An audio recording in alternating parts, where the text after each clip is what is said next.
Dear students, आज का topic है लाइनक्स ऑपरेटिंग सिस्टम।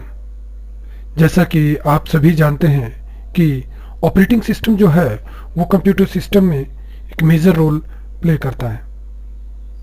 बिना ऑपरेटिंग सिस्टम से किसी भी कंप्यूटर को चलाना लगभग नामुमकिन है।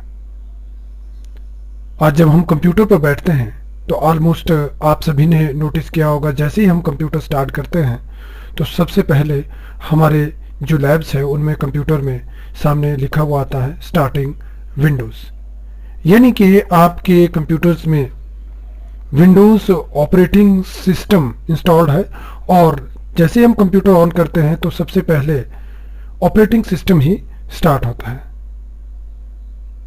ऑपरेटिंग सिस्टम यूज़र यानी कि हम और हार्डवेयर, जो कंप्यूटर का हार्डवेयर है, उसके बीच में एक इंटरफेस का रोल प्ले करता है।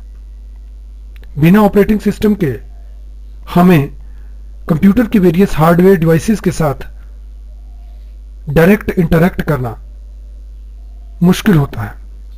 इसीलिए हर एक कंप्यूटर में ऑपरेटिंग सिस्टम इंस्टॉल्ड होता है और तभी हम उसको यूज कर सकते हैं। अगर हम बात करें तो कुछ एक मैनुअली ऑपरेटेड इलेक्ट्रॉनिक डिवाइसेस को छोड़ दें तो सभी इलेक्ट्रॉनिक डिवाइसेस में जो ऑटोमेटिक चलती हैं उनमें सभी में ऑपरेटिंग सिस्टम इंस्टॉल्ड होता है और उसी की मदद से हम उन डिवाइसेस के साथ कम्युनिकेट कर पाते हैं। तो अभी तक अगर मैं ये कहूं कि हम किन किन ऑपरेटिंग सिस्टम के नाम सुने हैं तो मोस्टली जो पॉपुलर ऑपरेटिंग सिस्टम है हमारे बीच में वो है विंडोज ऑपरेटिंग सिस्टम। इसके अलावा एक और ऑपरेटिंग सिस्टम जिसका यूज हम ऑलमोस्ट सभी हर रोज करते हैं वो है एंड्रॉयड ऑपरेटिंग सिस्टम, जो कि हमारे मोस्टली मोबाइल्स में इंस्टॉल्ड है। आज के जो मोबाइल्स हैं उनमें कुछ एक में विंडोज ऑपरेटिंग सिस्टम मिलेगा, अदरवाइज मोस्टली जो मोबाइल्स हैं उनमें एंड्रॉयड ऑपरेटिंग सिस्टम इंस्टॉल्ड है। तो ये जो वो ऑपरेटिंग सिस्टम है जिनके बारे में आपको ऑलरेडी जानकारी है। ऑपरेटिंग सिस्टम का रोल वैसे तो हमने पिछले टॉपिक्स में इसके बारे में डिटेल्ड में पढ़ा है, बट यहां पर मैं एक थोड़ा सा ओवरव्यू देना चाहूंगा कि ऑपरेटिंग सिस्टम का रोल क्या होता है। ऑपरेटिंग सिस्टम यूजर और हार्डवेयर के बीच में एक इंटरफेस का रोल प्ले करता है। हमारे कंप्यूटर में जो डिफरेंट एप्लीकेशंस इंस्टॉल्ड है उनके लिए हार्डवेयर रिसोर्सेज को एक्सेस करना इजी बनाता है। और अगर हम ऑपरेटिंग सिस्टम के कुछ एक मेजर जो फंक्शंस हैं उनकी बात करें तो उनमें से है memory management, process management, device management, file management, security, system performance आदि। इनके बारे में हम पहले डिटेल में आपको बता चुके हैं। तो आज आपको एक नया operating system Linux operating system के बारे में जानकारी देते हैं। तो आइए स्टार्ट करते हैं लाइनेक्स ऑपरेटिंग सिस्टम। स्टूडेंट्स, जैसा कि मैं पहले ही आपको बता चुका हूं, just like Microsoft Windows operating system and Google Android operating system, Linux भी एक पॉपुलर ऑपरेटिंग सिस्टम है। और ये यूं कहें कि Linux is much more secure and powerful operating system.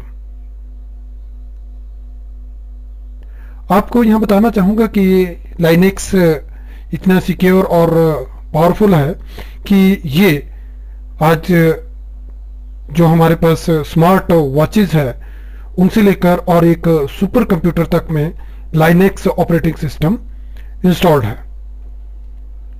तो अब हम थोड़ा सा इसके बारे में जानते हैं कि इसकी डेवलपमेंट कैसे है और किसने की। लाइनेक्स ऑपरेटिंग सिस्टम बेसिकली 1991 में एक स्टूडेंट लाइनेक्स टर्नवर्ल्ड ने, जो कि यूनिवर्सिटी ऑफ हेल्सिंकी में फिनलैंड में पढ़ता था, उन्होंने इसकी शुरुआत की, उन्होंने इसकी डेवलपमेंट शुरू की। उन्होंने इसको फर्स्ट ऑफ ऑल अपने पर्सनल यूज के लिए डेवलप किया और बाद में इसको इंटरनेट पर जनरल पब्लिक के लिए डाल दिया। ये ऑपरेटिंग सिस्टम आज फोन्स में यूज होता है, लैपटॉप्स में यूज होता है, कंप्यूटर्स में यूज होता है, कार में यूज होता है, और इवन जैसा कि मैं पहले भी आपको बता चुका हूं कि जो भी ऑटोमेटिक ऑपरेटेड डिवाइसेस हैं, स्मार्ट डिवाइसेस हैं, उनमें लाइनेक्स ऑपरेटिंग सिस्टम इंस्टॉल किया होता है। फोन्स की हम बात करें तो एंड्रॉयड ऑपरेटिंग सिस्टम भी बैकएंड में लाइनेक्स से ही ऑपरेटिंग सिस्टम है। लाइनेक्स की खासियत यह है कि Linux operating system free of cost available है।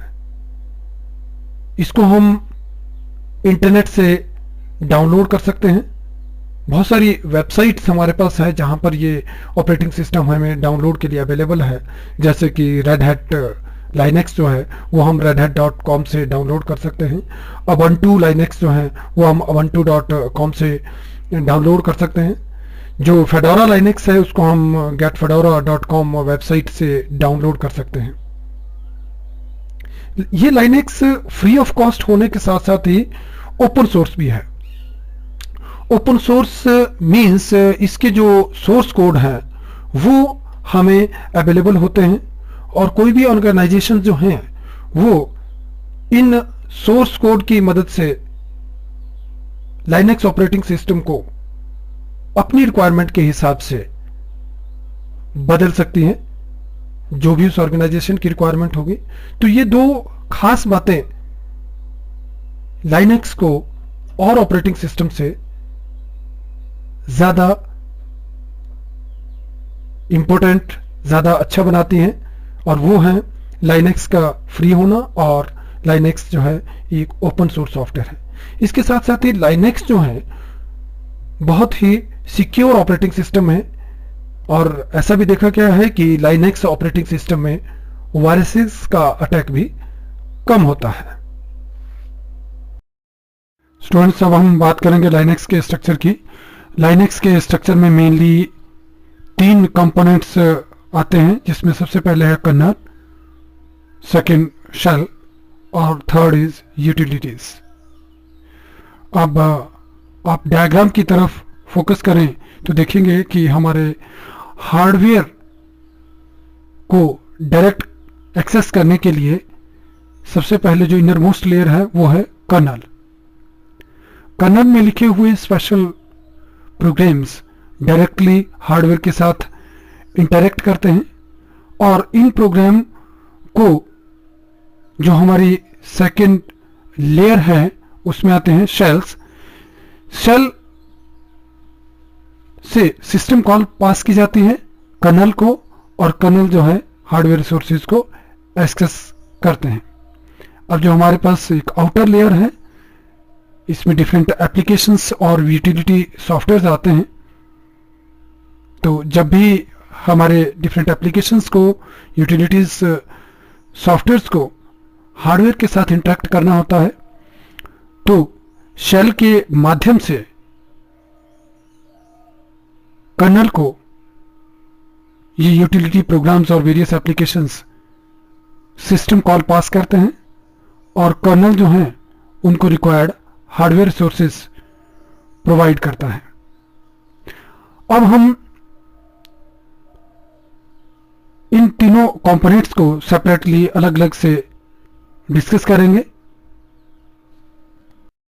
तो सबसे पहले हम बात करेंगे लाइनेक्स कर्नल की। Linux kernel is the core part of the operating system, या यूं कहें कि kernel is the heart of any operating system.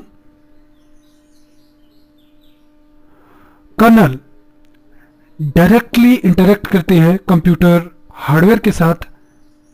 इसमें जो डिफरेंट प्रोग्राम्स लिखे हैं वो डायरेक्टली हार्डवेयर रिसोर्सेज के साथ इंटरैक्ट करते हैं और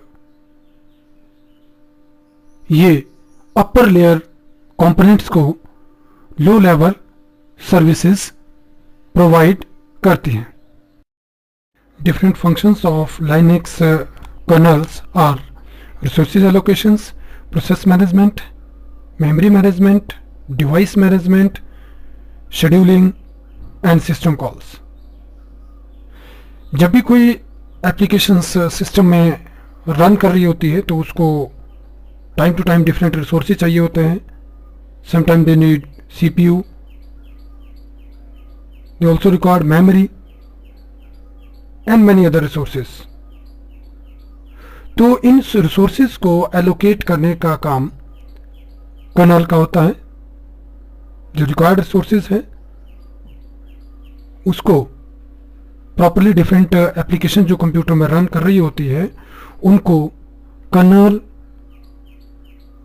रिसोर्सेज एलोकेट करती है।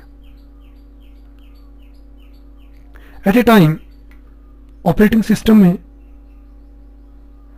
नंबर ऑफ प्रोसेसेस रनिंग में होते हैं और उन प्रोसेसेस को suitable memory, suitable CPU time provide करने का काम लाइनक्स कर्नल का होता है, जिसको हम प्रोसेस मैनेजमेंट कहते हैं। और प्रोसेसेस को suitable amount of memory provide करने का काम that is called memory management. Different devices जो कंप्यूटर में इंस्टॉल्ड है उनको फिजिकली एक्सेस करना, उनका स्टेटस अपडेट रखना और as per requirement different processes को डिवाइसेस अवेलेबल करना, ये डिवाइस मैनेजमेंट के अंडर आता है। इसके अलावा जैसे अभी मैं आपको जस्ट बता ही रहा था कि ऑपरेटिंग सिस्टम में at a time number of processes simultaneously run हो रहे होते हैं, तो उन डिफरेंट प्रोसेसेस को as per their need suitable time slice provide करना, that is called scheduling। जब भी कोई एप्लीकेशंस को हार्डवेयर सोर्सेस एक्सेस करना होता है तो वो अपनी रिक्वेस्ट शेल के माध्यम से सिस्टम कॉल्स के थ्रू कर्नल को पास करती हैं और कर्नल जो है वो पर्टिकुलर रिसोर्सेज जो हैं उस एप्लीकेशंस को प्रोवाइड करती है। स्टूडेंट्स, अब हम बात करेंगे लाइनक्स ऑपरेटिंग सिस्टम के सेकंड कंपोनेंट शेल के बारे में। आप सभी विंडोज के कमांड प्रॉम्प्ट से अवेयर होंगे। तो लाइनक्स का जो शेल है जस्ट लाइक विंडोज के कमांड प्रॉम्प्ट की तरह है, but it's more powerful than Windows command prompt। Shell is basically act as an interface between user and Linux operating system। और जैसा कि मैं पहले भी आपको बता रहा था कि हार्डवेयर के साथ इंटरैक्ट करने के लिए हमारे पास core part of the operating system kernel होती है और जब भी कि डिफरेंट एप्लीकेशन और यूटिलिटी प्रोग्राम्स को कर्नल के साथ कम्युनिकेट करना होता है तो वो शेल के द्वारा कम्युनिकेशन होता है। यहां शेल हमें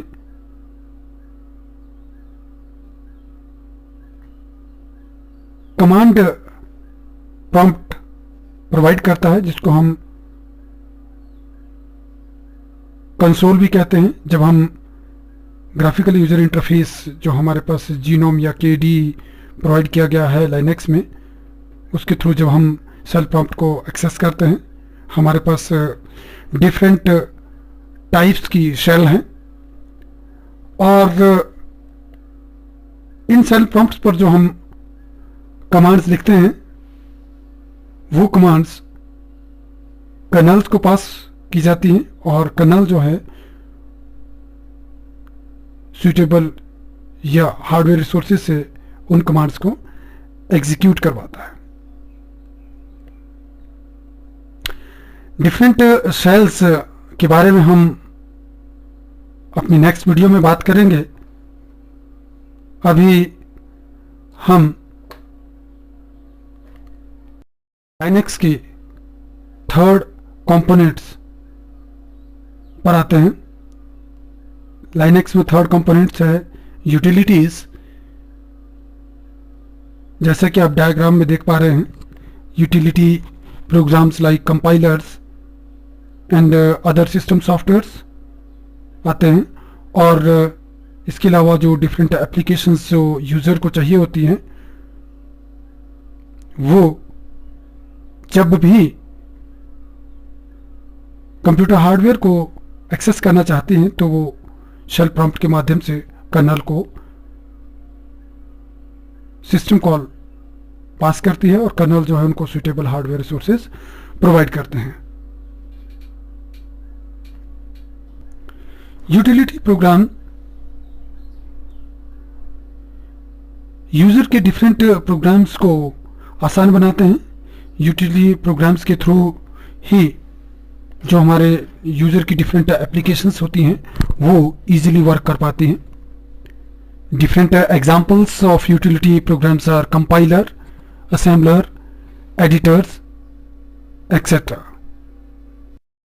आज की इस वीडियो में जो हमने टॉपिक डिस्कस किया उसको एक बारी रिकैप कर लेते हैं। Linux is an operating system which was developed by Linus Torvalds in 1991. Linux एक ओपन सोर्स और फ्री सॉफ्टवेयर है। इसके मेन कंपोनेंट्स है kernel, shell and utilities. Kernel which is the core part of the operating system directly interact करता है hardware के साथ।